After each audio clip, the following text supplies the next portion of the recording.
Hello and welcome to The Edge, the show where vision meets execution and ideas are turned into sustainable enterprises. Today we're stepping into an industry many admire from the outside, but few truly understand from the inside, the business of events. Beyond the glamour, the lights and the applause lies strategy, precision and serious entrepreneurship. My guest today is a woman who has mastered the balance, Jennifer Akhile, founder and CEO of Realcue Events. She has built a brand trusted to deliver experiences that don't just look good, but work flawlessly. From intimate gatherings to large-scale productions, she has turned moments into memories and memories into a thriving business. Welcome to The Edge. Hello, my name is Jennifer Akhile. I'm the creative director of Realcue Events.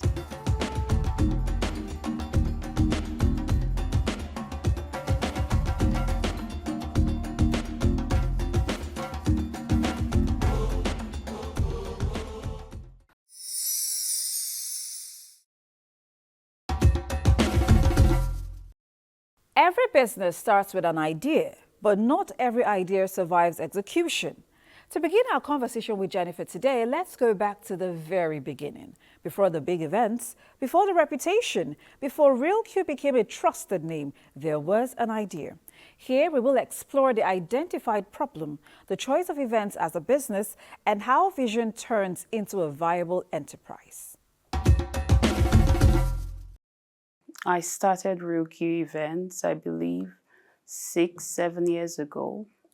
I used to work in an office and I started having my kids and I lacked a bit of flexibility. I have a first degree in biomedical engineering. I have 3 masters. I have one in public health, in law, and one in health assessment. And then I have a PhD in public health.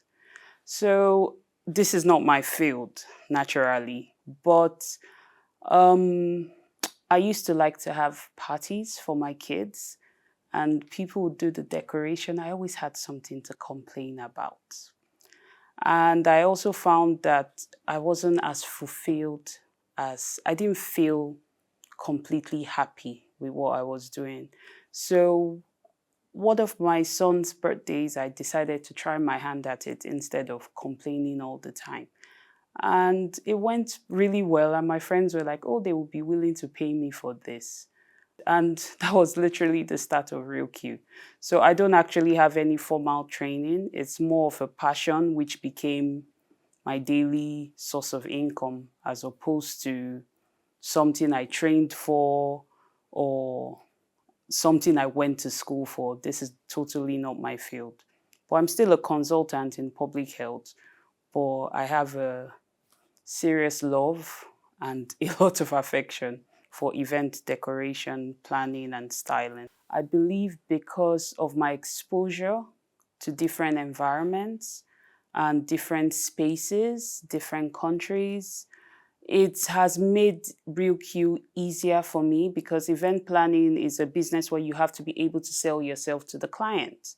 Since I have that exposure, I'm able to polish myself probably faster because as well, public health is a research-based environment. You are researching health. So it's made me able to polish myself to learn all the facets because a lot of stuff I do, I have to research it myself. I've learned how to do flowers, balloons, how to talk to clients, how to create my own contracts. This is because I already had a strong research-based background. And then it also makes me very paranoid.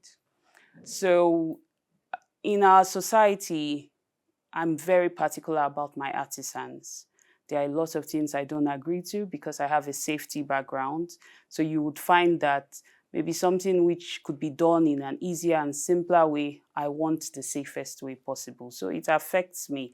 And I also speak to my fellow colleagues. My colleagues, I speak to them about health because this business is, I think, if you look at the most stressful jobs in the world, this business is always top 3 every year.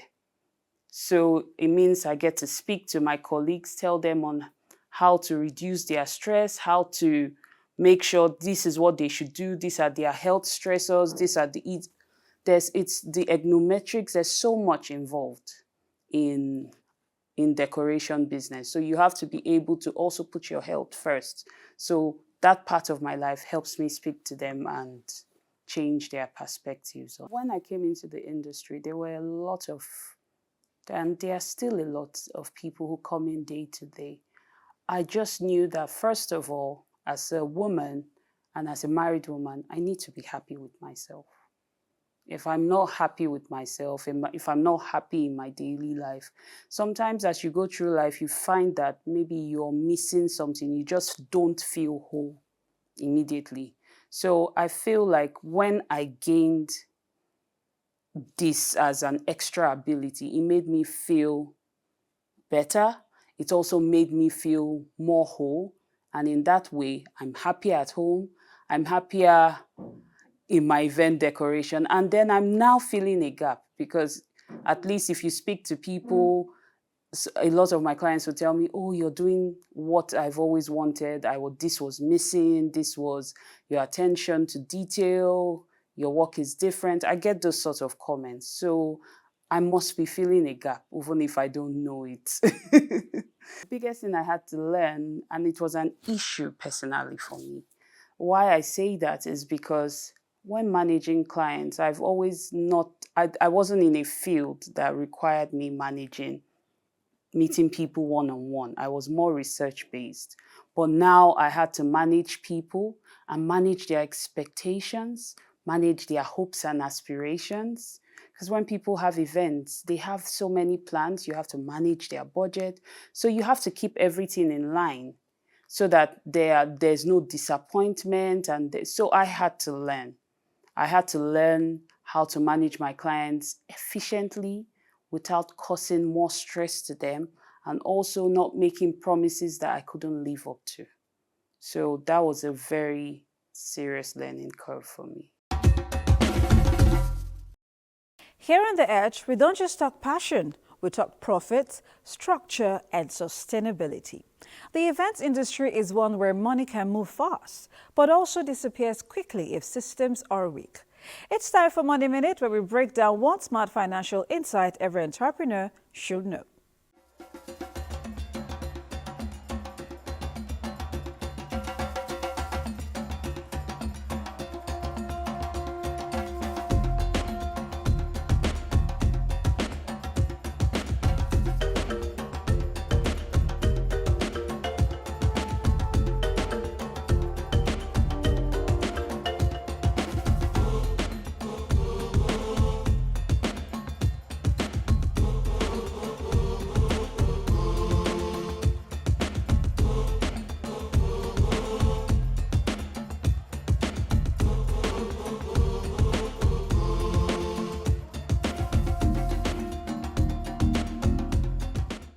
Ideas are exciting, but the grind is where businesses are truly built. The events industry is demanding: long hours, unpredictable logistics, high client expectations, and zero room for error. In this segment, we'll lean into the real work, the long nights, the staffing challenges, vendor management, client pressure, and the discipline required to deliver consistently. The grind is up next. The real grind is when you get to your venue and you have to set up. Bear in mind that as much as you are an event planner, even if your event is 3 weeks from now, you start working on it. The real grind is calling all the hands you need to put every stuff in place, making sure they are on time, making sure you're meeting your clients' expectations. At the same time, you would have normal environmental changes. Something as simple as weather can make your plan go from 100 to 0. It can mean you have to start again. It's not as beautiful and luxurious as people see the beautiful work. I have a lot of people who come to train and they are like, oh my God, I didn't know it was this bad, and they pull out. There's a lot that goes on, and you also have to manage your staff, because they are your backbone. even if you want to turn your head, like they say, and your neck refuses to move, you can't do everything by yourself. So you need to find a way to keep your staff happy, properly paid, physically and emotionally present with you, because some of them can be there and they are not there. So it's a whole process, and it's a lot. It's a lot. It takes the blessings. I say God plays a very big role, because after every event, when we sit down, we just say, "Oh my God, thank you that went well." The pressure is next to nothing. When I start with managing clients, I have my policy. Before we take your job, we give you the company policy, what is accepted, timelines that we need to meet, and the client also has to meet, and working hours. Because you could have, if you don't have all of those down, you can have clients calling you by 12 in the night telling you they've changed the colors of their event. So we give them all of that, and this is how we work. I'm very particular about that because I believe we must not do every job. So I'm quite strict on that because my mental health is very important to me. If I'm so stressed and I can't function, then I can't also deliver anything to you. So it's very important for me to state my policy at the beginning before you even make a deposit or anything. And once I've done that and we're on the same page, then we can go ahead.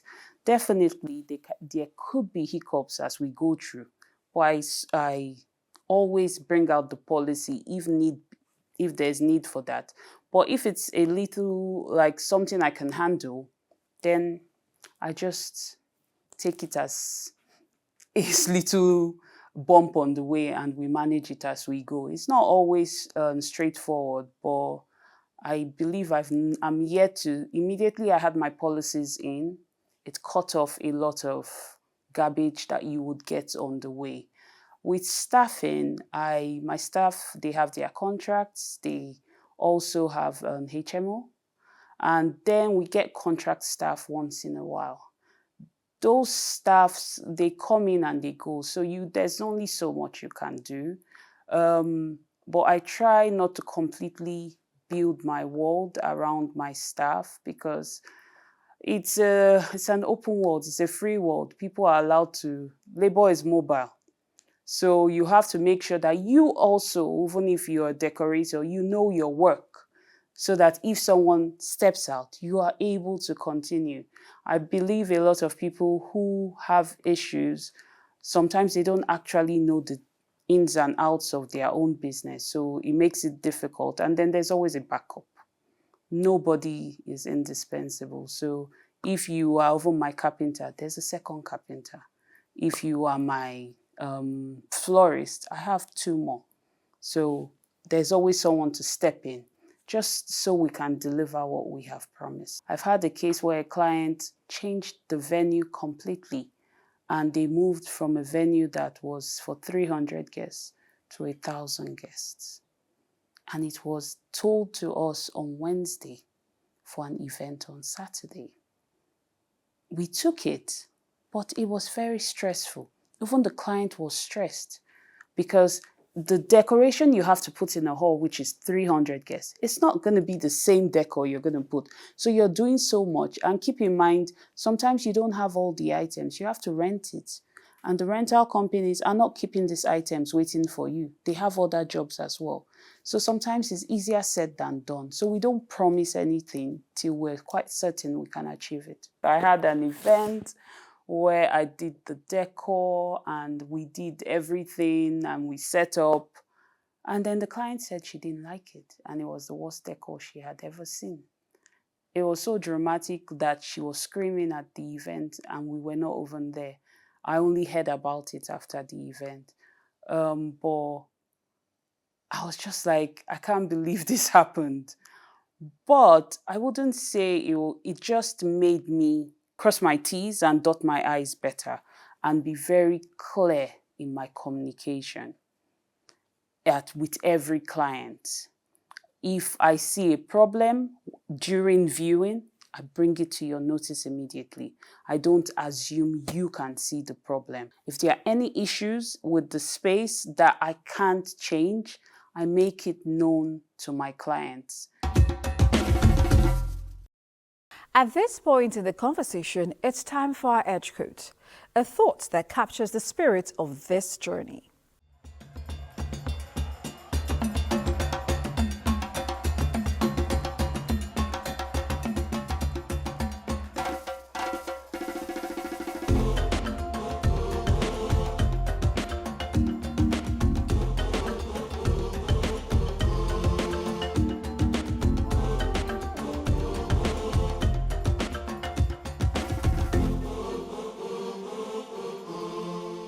Now, this is where we separate operators from leaders. In an industry crowded with planners, decorators, coordinators, what truly makes one stand out? This is the edge factor, the system's mindset, standards and non-negotiables that have helped Realcue events build trust, consistency and repeat business. Because in this business, reputation is currency, and one bad delivery can undo years of hard work. Most of our clients, we make them so happy that we just did a 10th birthday for a child we met when he was 4. We've done every celebration for the family. Most of our clients are happy with our services. So when I always say with my job, I depend on my clients for referrals. It's a big part of my business. So if I do a job for you and I don't get another job for you, I consider it a failure. I need to do my job so well that you are so happy that when you're at a table and you hear someone say, I have this event, you're like, you must use Realcue. That is the goal of Realcue. You should be so happy with my service that you are telling your friends and family. That is what I want. So we treat our clients with respect and we listen. If your child is doing a party and is 10-year-old, it's the 10-year-old I'm talking to. Mommy and daddy are just giving me money. My party is about my celebrant. It's not about you. It's about I want my celebrant happy. If a lady is turning 40 or whatever, I want to know everything she wants. I want to hear everything. I discuss with them. We go to lunch, we discuss, and I get to know my clients so that when I'm putting all the details in the space, it is personalized and they feel very happy with the outcome. So that is Realcue. My signature is my communication and my need to please my clients. I need to please them. My staff, I will stress them out just to please my client. I need my clients to be happy because if someone has given you their time, their hard-earned money, the least you can do is make sure you live up to their expectations. Vendor relationship is very important to me. I try my best to keep all my vendors happy. And you have to create such a structure that they trust you, that if you ask for A, they are sending it to you without any doubt that they will have any delay in their payments or that you might not pay. I have very strong relationship with my rental companies, with my food vendors. If I say, come here tomorrow, come and give me so 100 plates of food, it will be here without payment. It's because they know you have to make sure that you keep them happy. I don't dilly-dally with their payments, and I make sure that I look out for them when I'm dealing with my clients. As much as you look out for your clients, you have to look out for the vendors. The relationship has to be fair. So you make sure they don't overcharge your clients, but you also make sure that your client doesn't cut out their profits. So it has to be it's a symbiotic relationship. I don't make promises I can't keep. You don't take people's hopes and expectations high. And so what I do is I discuss with them in clear terms and I say, this is what you can get this for this budget. It will be beautiful at its own, for this amount, it won't be this. Everybody, like I say, all fingers are not equal, but doesn't mean any finger is ugly. You must not have the biggest or the greatest event for your event to be beautiful. There are smaller events which are nice and wonderful. You must not have the greatest. That's what I believe, and that's how I communicate it to my clients. I don't make any promises that can't be kept because it could end in tears. And you don't want, and sometimes, like if it's a wedding, imagine promising someone heaven and earth and ruining their wedding and not giving them what they expected. Never look down on any of your clients. No matter how difficult they might sound, give them a chance and tone down on your own personal experiences. Because sometimes when you're talking to people, you let your personal experience color what you are hearing. This is still The Edge. We will get back to our conversation with Jennifer. But let's bring you our Edge tip for today. Practical wisdom for entrepreneurs watching who are building service-based businesses.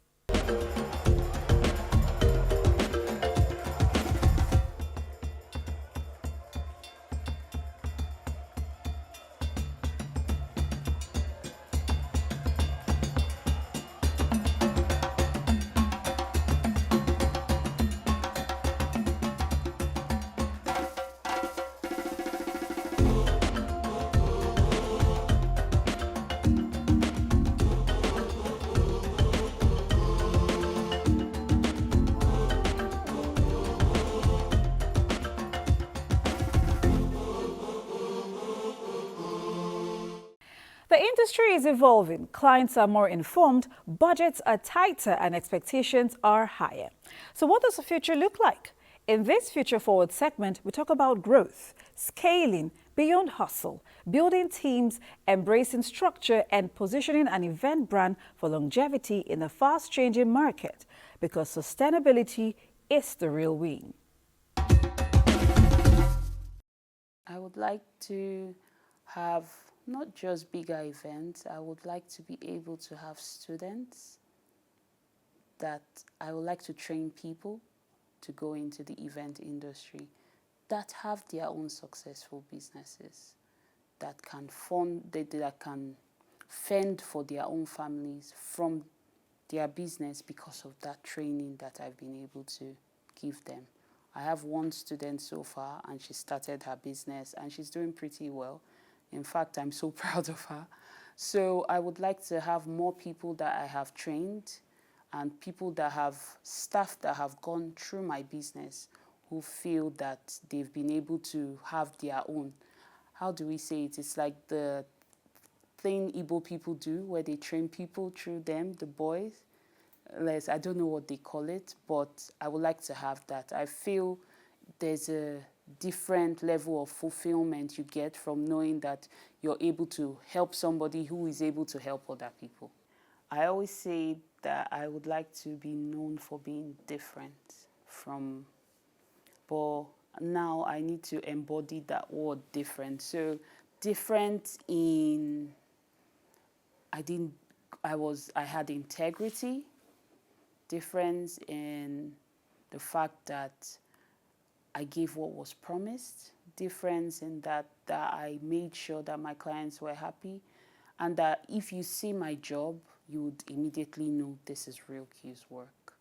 That is the legacy I would like to have, because I would like to create such a signature. That is the sort of legacy I want to have.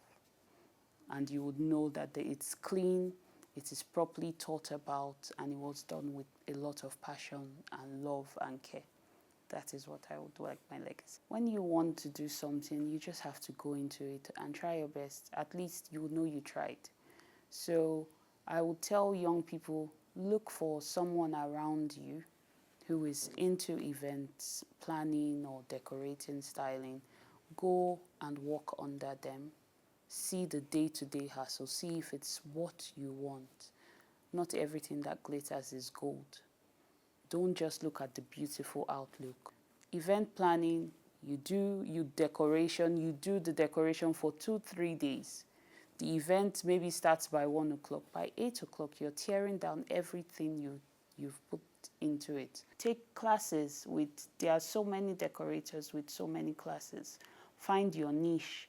I picked my niche. I like themed events, and I stick with themed events. I like children's events because you have to think. A children event, you have to think a lot. You need to study the character. I enjoy doing that. So I think everyone can find their niche. The sky is big enough for us to even have 1 million more decorators. On The Edge, we look forward to hearing from you through your comments and messages. Here is how to send us your thoughts and share your opinions with us on the program.